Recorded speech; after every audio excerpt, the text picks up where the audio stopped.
Shalom, Israel. First and foremost, I would like to give all praises, honor, and glory to Yahweh, Bahashem, Yahweh Shai, Bahashem, Rekah Kwadash. Double honors to the apostles and elders of Great Millstone who rule well and who taught me this truth, and peace and blessings with all sincerity to the hopeful elect.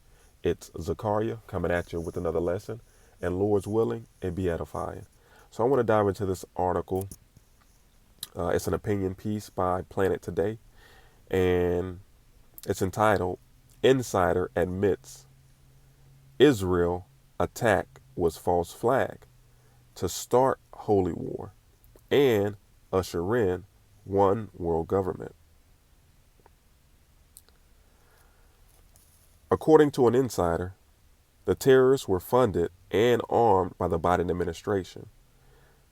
In the buildup to the attack, and Israeli defense and intelligence services agreed to stand down and look the other way when the attack was launched. All right, so that's a mouthful.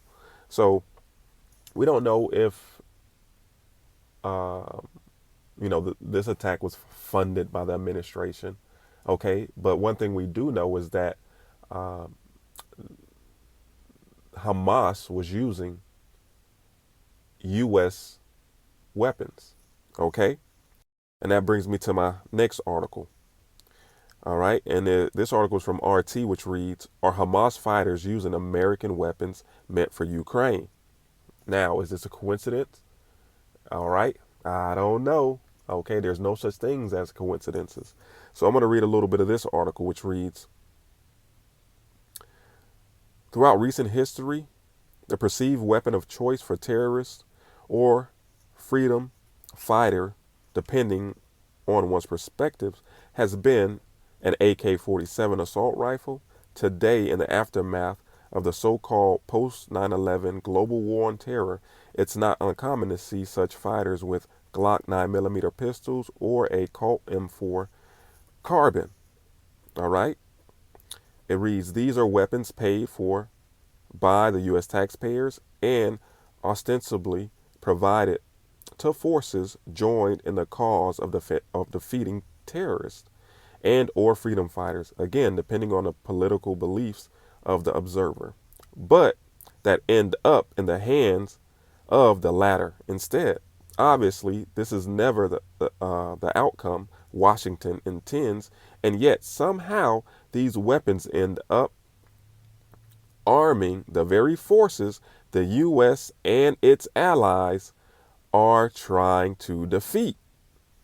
The most recent example of this phenomenon appears to involve Hamas and the attacks perpetrated by militants afflicted with that organization on military and civilians targeted in South Israel. A video, the authenticity of which has yet to be verified, purports to show a Hamas fighter thanking Ukraine for the provisions of small arms, ammunition, and handguns. More videos taken during the actual assault show Hamas fighters armed with a plethora of U.S. made weapons. All right, U.S. made weapons. So back to the main article. So it says, according to the officials, the Israeli false flag will light the fuse to ignite a holy war that will spiral out of control and lay the groundwork for the elite to usher in one world government and one world religion. But there is just, now let's skip that portion. It says, I might as well read it. There is just one problem for the global elite, that their plans to enslave the human race, their plans rely on people of the world remaining ignorant, and we are not going to let that happen, as if they have a choice. It says every year, Israel receives billions of dollars in U.S. military aid, and they recently installed a new David Sling interceptor to supplement several other already active and high-tech defense systems: Iron Dome, David Sling, Arrow 2, and Arrow 3. No expenses was spared installing the latest and greatest military hardware in their skies. And yet, we are expected to believe that these high tech defense systems could not protect against motorized paragliders. Israel also bol- upgraded and bolstered their border wall with advanced technologies and sensors, calling it the Iron Wall. The Israelis have the most advanced and invasive surveillance system in the world. There are sensors literally everywhere, even deep in the ground, so the Palestinians can't build tunnels. I did not know. The Israelis literally boosted, boasted that a cockroach cannot get across the border without the military knowing. Now we know that despite their denials, Netanyahu and Israel were aware of the attack before it happened. The Times of Israel, Associated Press, and Al Jazeera are reporting that Egypt warned Israel of a major attack coming from Gaza 10 days before the events on the weekend. Salakia, 10 days before the events on the weekend, but Israeli officials ignored it. Right, and that can be backed up by Redacted. Redacted on YouTube did a story, if it was not yesterday, the day before yesterday, saying the exact same thing, okay, that this article is saying. Continuing on, it says, is this another global psyops? According to a former Israeli intelligence agent, the Hamas attack does not make sense, and any sense, and the bears of all the hallmarks of planned operations. It says, I'm going to read a little bit more. Bear with me, Akim and Akwath. She's not wrong. Something is very wrong here. We could start with Joe Biden, handmaiden of the elite, who recently sent billions of dollars to Iran, who directly funded Hamas just days ago. Biden sent an irregular payment of $75 million directly to Palestine. And then days later, after the Hamas attack, sent a whopping $8 billion to Israel in emergency militant aid. All right. So real quick. All right. This article boasts about the sophistication of Israel's defense system, the Iron Wall, the Iron Dome, and so forth and so on. Okay. So let's back that up. All right. I got a video here. Okay. And this woman who's speaking is an Israeli reporter who actually is from Israel, who served in their military, as you're going to come to find out. And she's going to talk about a few things. But first, before I get too far, let me bring out a precept. This is Psalms chapter 64 and verse 8.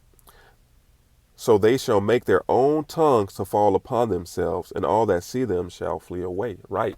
That's what the Lord is doing, man. The Lord is putting the spirit on these Edomites, okay, the chief house of Edom, okay, these Amalekites, okay, which you know is small hat, the small hat, big nose people, to tell on themselves, man. Okay, plain and simple. All right, so we got that out the way. Let's get that there. And let's play a little bit of this video. Why is this important now? And at the same time, I know that if we don't talk about this, then we will just let them off the hook once again. Because to me, and I will explain why I think this is a great atrocity. Because to me, this is, it's, I don't know how to say it. It's just the people of Israel have been, I don't know if sacrifice is too rough of a word, but we have been sold and Sold out. sold out completely, and no help for hours and hours, and no military involvement, no police, no arms on the ground for hours and hours. This is something that is non-typical and unusual for Israel Defense Forces. Now, I've served in the military forces 25 years ago as I was in the intelligence forces based in the Gaza Strip, as I told you. And I know the security drills. When I served, there was no internet. So I would sit next to the phone in my shift of the fence of the security of the Gaza Strip. And whenever something would move alongside the fence, I would get a phone call from the human observers that are looking at the gate, telling us there is a chain of command that you have to notify when something like this happens. And then straight away, forces come in to look at what is it and take it down. So what do you mean when something moves by the fence? How small is something? It can be a pig. It can be a cat moving alongside the fence or touching the fence or trying to cross the fence, an animal. They would identify it. They would see it. So a cat gets scrutiny. Would trigger. Yeah, it could trigger the fence. Yeah, and an animal. 25 years later, with 25 years later, with internet and with the most sophisticated high-tech weaponry systems like drones, like there is a special system, I don't know how to call it in English, it's called seeing shooting. That's a literal translation from Hebrew to English. Seeing shooting. It's a robot that sits on top of a tower looking at the fence, and whenever something triggers the fence, which has sensors on it, it's supposed to shoot. It's like automatic, right? And there are drones and there are helicopters and there are troopers on the ground, and there are many things that are supposed to be activated. There are various lines of defense and layers of defense that are supposed to be activated when something like that happens. Okay, so I just want to make this clear. I mean, it probably is, but you have a system that is sensitive to anything the size of a cat or bigger. That system, since you were manning it, has had 25 years to mature and become more sensitive, to become more discerning. And yet, how many places was that border breached? 15. 15 places if not more. simultaneously? Yeah, 15. And that is completely ridiculous, because normally with one breach of the fence, the whole army is triggered and things start moving immediately. Things start moving immediately. And here there was nothing for hours. And so I want to talk about some of the explanations that have been given so far.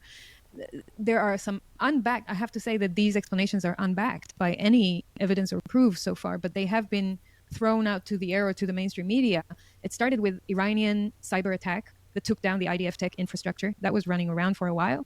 Okay, because they took down the IDF technology infrastructure, there was no way for the technology to operate. All right, let me just I think it's highly unlikely. Even if it was true, one would imagine that, especially, was it within one day of the 50th anniversary of the Yom Kippur War, there is a cyber attack that doesn't result in every person being called up simultaneously. So as you can see, the narrative that the mainstream media is pushing is not adding up. Okay? So let's go back to this article and get a little bit more. Scroll down. Let's start here.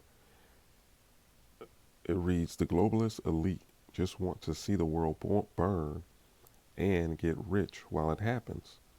The useful idiots on mainstream media are determined to call the attack Israel's 9/11, and they are closer to the truth than they realize. Just like the 9/11 attack, the attack on Israel is not what it seems, and the official narrative surrounding both events can be dismissed out of hand as obvious propaganda. All right. So let's get a preset real quick. What do I want?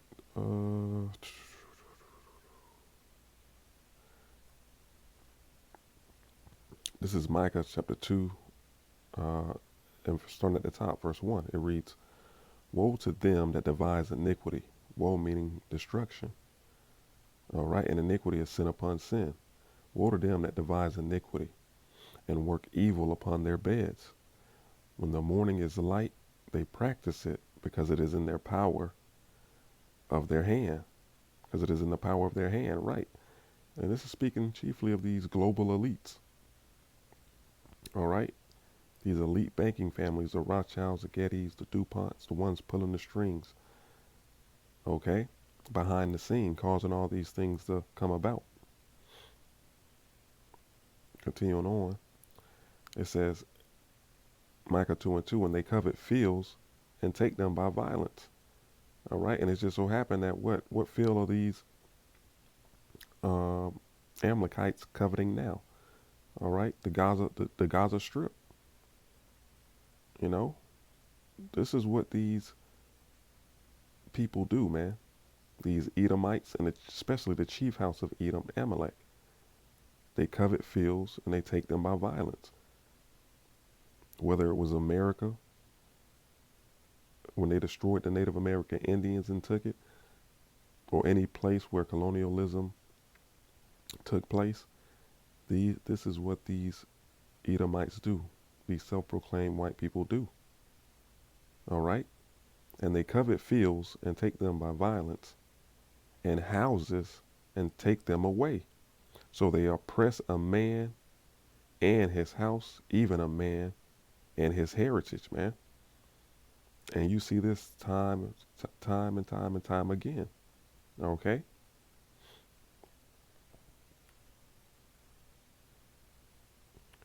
So from there, let's get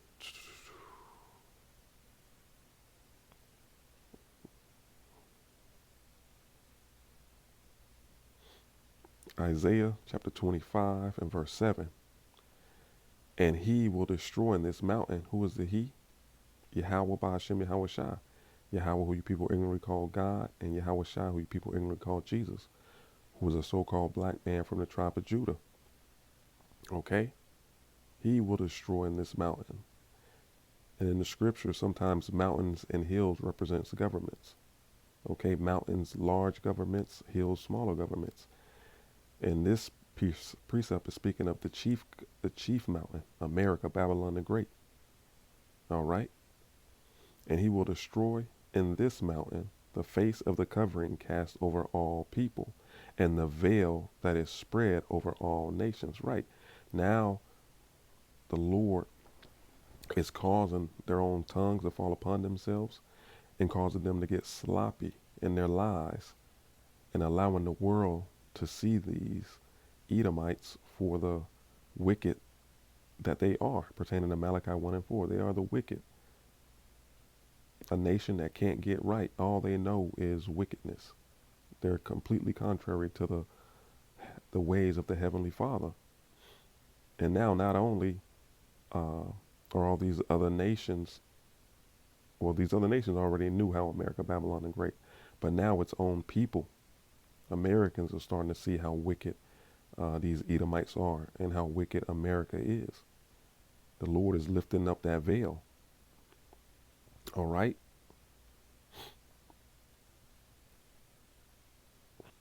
And ultimately, all these things taking place is just prophecy coming to pass. Okay?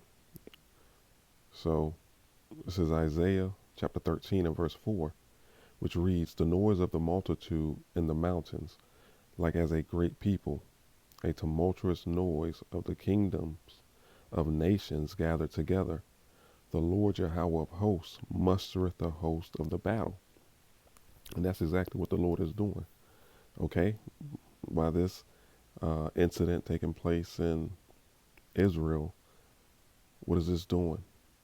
Okay?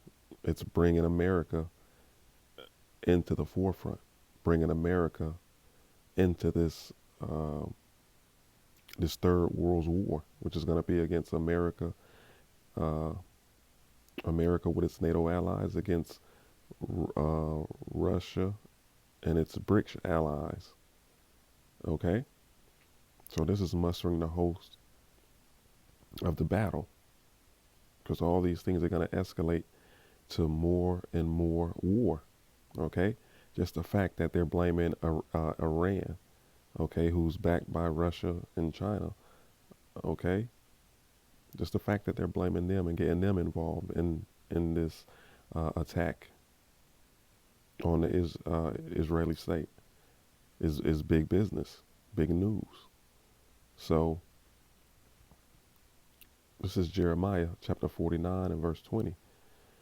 Therefore, hear the counsel of the Lord Yahweh, that he hath taken against Edom, and his proposes and his purposes that he hath purposed against the inhabitants of Teman. Surely the least of the flock shall draw them out. Surely he shall make their habitation desolate. And who are the least of the flock? The least of the flock are these 1%ers, these elites. The chief house of the nation of Edom, these Amalekites, these Rothschilds, these Gettys, the DuPonts, the least of the flock shall draw them out. And that's what they're doing. They're drawing America. They're drawing America out. They're drawing all these these nations out for war. All right. Because what happened soon as Israel was attacked, Biden came on television and said, "We, the U.S. stands with Israel. We back Israel 110%." Okay. They sent aircraft carriers over there, ammunitions. All right. Yeah, the least of the flock is drawing out the big guns, man. Prophecy is beautiful. Okay.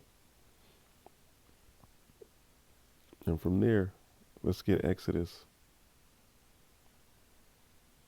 chapter 17 and verse 16. And it reads, "For he said, because the Lord Yahweh has sworn that the Lord would have war with Amalek from generation to generation." Right, there's always going to be war. All right, the Lord said he's going to have war with Amalek from generation to generation. And Adawan and Ratazah, hey, Lord's willing, we know that this is the last generation. All right, so the Lord is going to bring an end to Amalek and all these Edomites pertaining to Obadiah 1 and 18. Okay, because we know pertaining to prophecy that the people in that land right now are not the Lord's chosen people. The Lord's chosen people are you so-called Negroes, Latinos, and Native Americans. And once the real people are in that land, there will be no more war in that land or in the world. All right, pertaining to Isaiah chapter 2. All right, let's end it here. The blue letter entitled it God's Universal Reign. So it says, the word that Isaiah, the son of Amos, saw concerning Judah and Jerusalem. And it shall come to pass in the last days that the mountain of the Lord Yahweh's house shall be established in the top of the mountains, and shall be exalted above the hills, and all nations shall flow unto it. All right, remember, this is a future prophecy. And many people shall go and say, come ye, and let us go up to the mountain of the Lord Yahweh, to the house of the power of Jacob. And he will teach us his ways, and we will walk in his paths. For out of Zion shall go forth the law and the word of the Lord Yahweh from Jerusalem. And he shall judge among the nations, and shall rebuke many people. And they shall beat their swords in the plowshares, and their spears in the pruning hooks. Nation shall not lift up sword against nation, neither shall they learn war anymore. All right? And that's a future prophecy, and that's what's going to take place when you so-called Negroes, Latinos, and Native Americans are back in your land by way of the Lord Yahweh Ba'ashem Yahweh Shai putting you there. Okay? That's what prophecy tells us. Plain and simple. All right? So, hey, man, Lord's willingness was edifying. Keep your head on a swivel. Stay dialed in, because things are only going to heat up. Lord's willingness was edifying. Shalom, Israel.